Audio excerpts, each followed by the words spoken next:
Magandang araw sa inyo mga kaibigan. Ito nga yung aking napitas na avocado mula sa ating bakuran. Katulong ko sa pagpitas dyan ng aking mahal na asawa. At ito nga, pagkalipas ng 3 o 4 na araw, hinog na ang aming pinitas na avocado. At pwede na siyang gawing dessert. Ito nga at akin ang inumpisahan.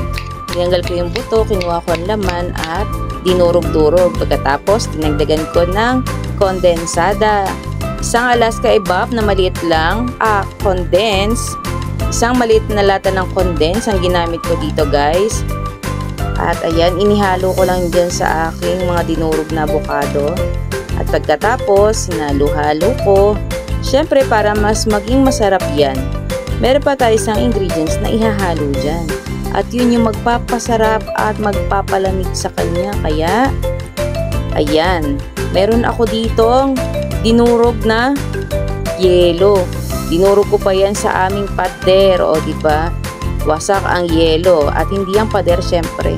So hindi nga yan perfect at meron pa dyang malalaking yelo. Kaya ibinukod ko yung mga medyo maliliit. At yung mga pwedeng namang ilagay, inilagay ko na. Tinanggal ko lang yung pinakamalaking yelo kasi sagaba lang yun. So ayan nga at ready na ang ating creamy avocado. O diba? Meron na tayong dessert mula sa ating bakuran. Tara na, kain tayo guys! Thank you for watching!